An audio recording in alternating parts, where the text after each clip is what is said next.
Right now, while you are watching highlight reels of the guys with the big draft grades and the guaranteed contracts and the jersey reveal videos, something is happening quietly at Halas Hall that almost nobody in this fan base is talking about the way it deserves to be talked about. There is a quiet earthquake taking place on those practice fields. Two men that most of you could not have named a month ago are out there right now turning heads, raising eyebrows, and making coaches take notice in the way that only real football players make coaches take notice. Welcome back, everybody. I'm Fave, this is Favs, and today we are going deep on two undrafted rookie monsters that the Chicago Bears brought in this offseason who I genuinely believe are being dramatically underappreciated by this fan base and by the NFL media as a whole. No first-round money, no combine buzz, no social media moment, just two enormous human beings who showed up at Halas Hall and started doing work. And based on everything coming out of camp, they are making a very loud argument for why they belong. Let's get all the way into it. Before I do anything else, I need to establish something foundational about offensive line building, because I think a lot of fans consume NFL roster news without fully appreciating how championship caliber offensive lines actually get constructed. The names at the top, your first-round picks, your big free agent signings, your proven veterans with starting experience, those are the visible part of the structure. Those are the names that show up in the headlines and generate conversation. But the part of the offensive line that separates a good unit from a great unit, the part that determines whether the whole thing holds together when injuries hit in week 6 or week 9 or week 12, is the depth. It is the guys at the bottom of the roster who nobody outside of the building knows by name, who are grinding every single day in practice, developing their technique, learning the system, competing for roster spots with everything they have. Those players are the insurance policy that lets everything else function. And the Bears, with these two signings, just added two of the most interesting insurance policies I have seen an NFL team acquire all offseason. Their names are Jiren Comp and Kaden Barnett. And by the time we are done here today, you are going to understand exactly why both of them deserve significantly more attention than they have been getting. Let us start with Jiren Comp, center out of the University of Utah. And I need to begin the conversation about Comp exactly where it needs to begin, which is with his physical dimensions. Because when you hear these numbers, it fundamentally reorients everything you think you know about what a center is supposed to look like. 6 feet, 5 inches tall, 313 pounds at center. I'm going to give you a moment to sit with that. Centers in the National Football League typically stand somewhere around 6 feet 3 inches, maybe occasionally 6 feet 4 on the extreme high end of the positional size range.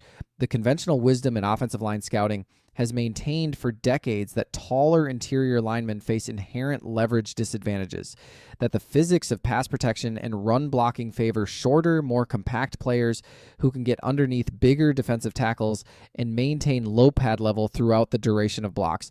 Jiren Comp is 6 feet 5 and is playing center. That is genuinely unusual. That is the kind of outlier size profile that makes scouts do a double take when they first pull up the measurements because it does not match the template. But the Bears did not bring Comp in because of the size alone. They brought him in because that extraordinary size comes packaged with a football profile that is almost uniquely valuable from a roster construction standpoint. According to his scouting report, Comp has legitimate starting experience at every single position on the offensive line. Left tackle, left guard, right guard, center. He has lined up and started meaningful college football games at every spot. That is extraordinarily rare. Most offensive linemen identify their position early in their college careers, develop specialized technique for that specific spot, and spend their entire career refining those skills in that context. A player who has genuine starting level reps across the entire offensive line is someone who can essentially serve as 5 different roster spots compressed into one body. And in the National Football League, where every spot on a 53-man roster is, as multiple people in the Bears organization have described it, extremely expensive real estate, that kind of positional flexibility has real quantifiable value. Dan Rochar and Ben Johnson looked at Jiren Comp and saw a chess piece, someone who can be deployed wherever the injury situation demands without the offense losing competence or cohesion. That is not a small thing. That is the kind of player that smart coaching staffs actively seek out and fight to keep in their building. The production at Utah validates the football ability behind the physical profile. Last season, Comp played in roughly 770 snaps and allowed just 1 sack, 0 quarterback hits, 10 total pressures, and 4 penalties over the course of the year. Let me translate those numbers for you in terms of what they mean at the pro level. 1 sack and 0 quarterback hits across nearly 800 snaps of college football means the quarterback behind him was essentially never endangered because of Comp's individual failures. That is the baseline requirement for an NFL offensive lineman. You do not get quarterbacks killed.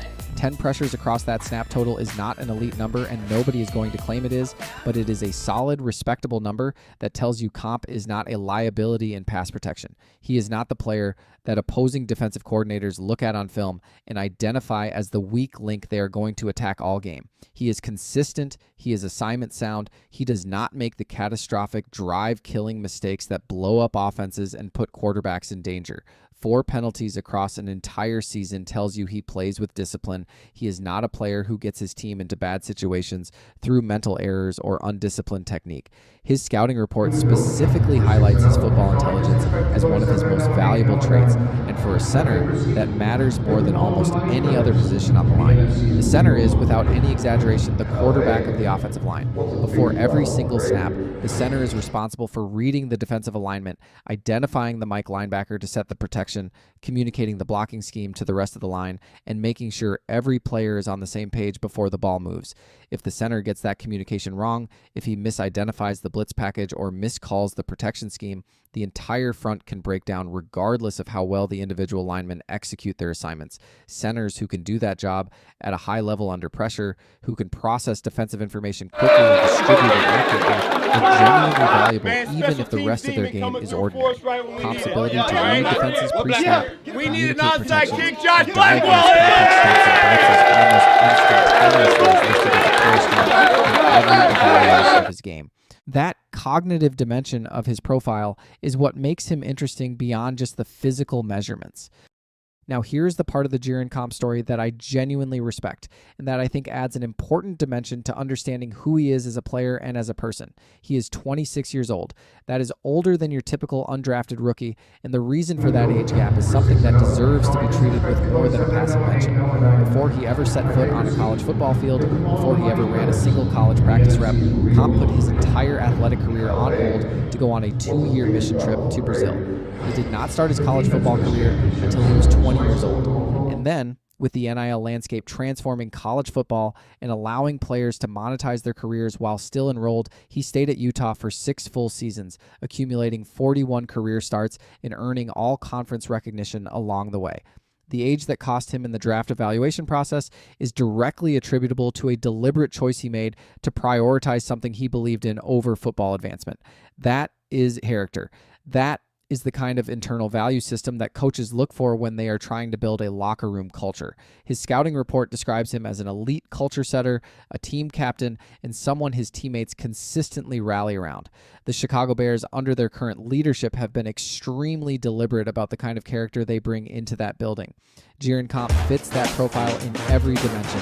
His weaknesses are real and they deserve honest acknowledgement because he is not here without flaws, and pretending otherwise does not serve anyone.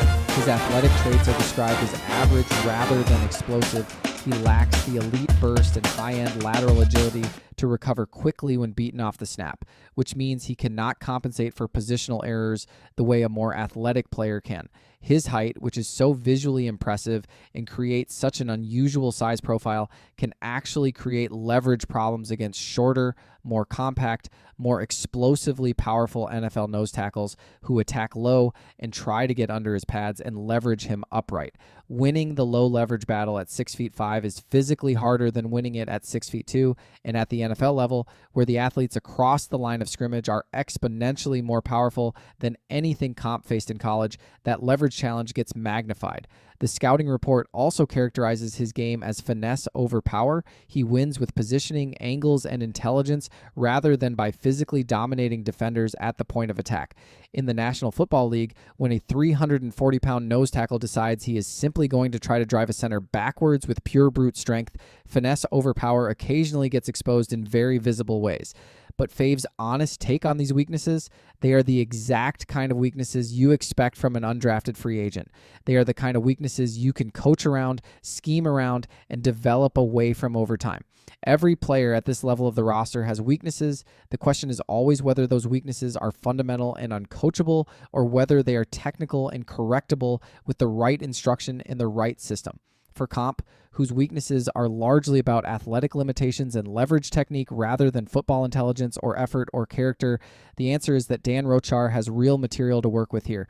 The Bears are not gambling on Comp becoming a dominant starter. They are investing in a player who brings genuine intelligence, genuine versatility, and genuine character to a roster that needs all three of those things at the depth level of the offensive line. Worst case, he is the most versatile and intelligent practice squad lineman in the NFL. Best case, the Bears found a legitimate starting option who fell through the draft cracks purely because of a birth certificate. Either way, the organization put real guaranteed money behind him. And when an NFL front office puts guaranteed money behind an undrafted free agent, they are making a statement about their belief in that player's ability to contribute at this level. Now let's get to the second monster, and I want to lead with the nickname because it is one of the greatest nicknames I've encountered in years of covering football, and it deserves to be celebrated before we do anything else. Kaden Barnett, the Vanilla Gorilla, out of the University of Wyoming, 6 feet 5 inches tall, 320 pounds, 22 years old, offensive guard, and reportedly an absolute force of nature in Bears minicamp, who is already drawing attention for the kind of physical presence that makes coaches stop and watch. The Vanilla Gorilla. Fave's personal opinion on this nickname: whoever came up with it deserves a promotion, a raise, and some kind of public recognition because it is perfect. It tells you everything you need to know about what kind of player this man is in 3 words. He is enormous, he is powerful, he is nasty, and he is wearing a Bears uniform while people sleep on him. I love everything about this. But the nickname, as spectacular as it is obviously not why the Chicago Bears invested north of $250,000 in guaranteed money in Kaden Barnett before they even finalized contracts with some of their actual drafted rookies. That number needs to be repeated because I do not think it has fully landed in the conversation about this signing. Over $250,000 guaranteed to an undrafted free agent before drafted players had their deals done. That is an organizational statement. That is the Chicago Bears front office going on record financially that they believe in what this player can become, that they identified something in their evaluation process that convinced them this man belongs in this building, and that they were willing to put real money behind that conviction before someone else swooped in and took him. In the NFL, where front offices are constantly competing to identify and secure undrafted talent before other teams get to them, committing that level of guaranteed money to an undrafted guard is aggressive and deliberate. It does not happen on a whim. Barnett played at Wyoming, and his production profile over his final college season is the kind of number that catches NFL scouts' attention, even if it does not generate national headlines.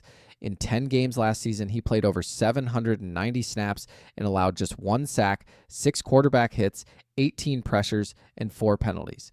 Now, interior offensive linemen, guards specifically, typically carry worse statistical profiles than tackles or centers in pass protection because of where they line up relative to the most physically powerful defenders on the opposing front.